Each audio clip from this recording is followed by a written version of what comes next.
ଘରେ ସବୁ ଘରେ ସର୍ଟରେ ଘନିଆ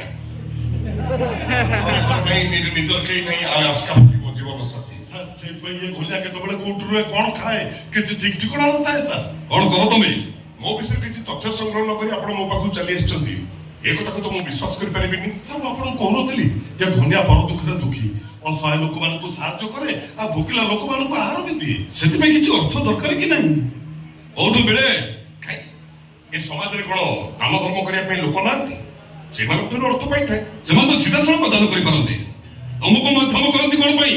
କିଛି ଲୋକ ସେମାନଙ୍କର କଳା ଟଙ୍କା ଧରା ପଡିଯିବାର ଭୟ ରଖନ୍ତି, ଆଉ କିଛି ଲୋକ ଦାନ ଧର୍ମ ଦେଇ ପୁଣ୍ୟ ଅର୍ଜନ କରିବା ପାଇଁ ଚାହାନ୍ତି ମାତ୍ର ନିଜକୁ ଅପରିଷ୍କାର ପରିବେଶରୁ ଦୂରେଇ ରଖନ୍ତି। ଆଉ କିଛି ଲୋକଙ୍କ ପାଖରେ ସେସବୁ କରିବା ପାଇଁ ଆଦୌ ସମୟ ହିଁ ନଥାଏ। ବାସ୍ ସେଇ ଲୋକମାନଙ୍କର ଏ ଘନିଆ ମାଧ୍ୟମ ତମେ ଯେ ସତ କହୁଛ ତାର କିଛି ପ୍ରମାଣ ଦେଇପାରିବ? ମୁଁ ମିଛ କହୁଛି ବୋଲି ଆପଣଙ୍କ ପାଖରେ କିଛି ପ୍ରମାଣ ଅଛି?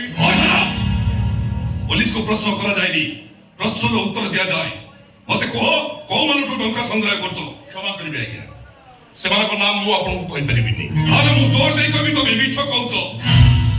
ତମେ ନିଜେ କିଛି ଖରାପ କର୍ମ କରୁଛ ଆଉ ପୋଲିସ ଚାକିକୁ ଭାଙ୍ଗିଦେବା ପାଇଁ ଅସହାୟ ଲୋକମାନଙ୍କୁ ସାହାଯ୍ୟ କରୁଛ। ନାଇଁ ସାର୍ ଏ ଘନିଆ ଯଦି ଚୋରି ଡକାୟତ କରୁଥାନ୍ତା ତାହେଲେ ସେ କଣ ନିଜ ପାଇଁ ଘର ଖଣ୍ଡେ କରୁନଥାନ୍ତା? ମୁଁ ଚୋରି ଡକାୟତ କଥା କହୁନି, ମୁଁ କହୁଛି ତମର ଏ ଘନିଆ ଗୋଟାଏ ସୁପାରି କିଲର ଯେ ଟଙ୍କା ନେଇ ମଣିଷ ମର୍ଡର କରେ।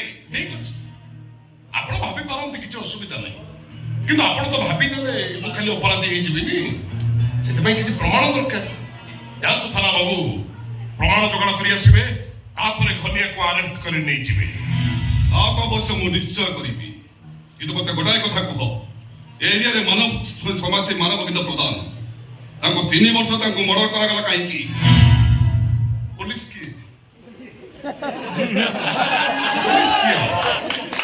ମାନବବିନ୍ଦୁ ବାବୁଙ୍କୁ 3 ବର୍ଷ ହେଲା ବଡ ହେଲାଣି, ସେ କଥା ପୋଲିସ ଜାଣିପାରୁନି, ମୁଁ ଘନିଆ କିଏ କଣ କହିବ? ତାଛଡା ମୁଁ ଯଦି କାହାକୁ ନା କହିଦେବି କାଲି ସକାଳେ ମତେ କିଏ ହାଣି ନଦବ ତାର ଗ୍ୟାରେଣ୍ଟି କିଏ ଦବ? ଆରେ ନାଇଁ ତମ ଜାଣିବାର ଯଦି ସେମିତି ଲୋକ କିଏ ଅଛି ତାହେଲେ ଆମକୁ କୁହ, ଆମେ ତମକୁ ନିରାପତ୍ତା ଯୋଗେଇ ଦେବୁ। ତମେ ପାଉ ନା ତମେ କଣ ଦବ? କ୍ଷମା କରିବେ, ନିଜକୁ ସୁରକ୍ଷା ଦେବାର ଯଥେଷ୍ଟ କ୍ଷମତା ଏ ଘନିଆର ଅଛି, କିନ୍ତୁ ମୋ ସଂଗ୍ରହ ଲିଷ୍ଟରେ ତମେ ରହିଲ। ଆଜିଠାରୁ ମୋ ଆଖି ତମରି ଉପରେ ରହିଲା, ଯାହା ବି କରିବ ଟିକେ ଭାବି ଚିନ୍ତି କରିବ। ଆସମଳେ ବାବୁ ସାର୍,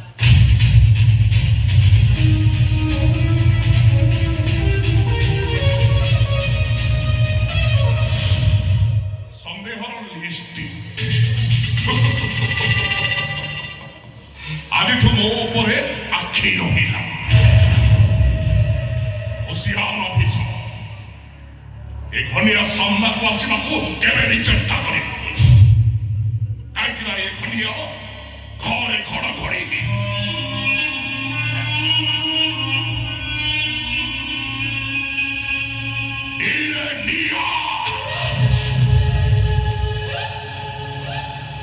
আরে আত্মস্ববাচী দিনে দিনে তা ভয়ঙ্কর জিনিস হলো সমিস।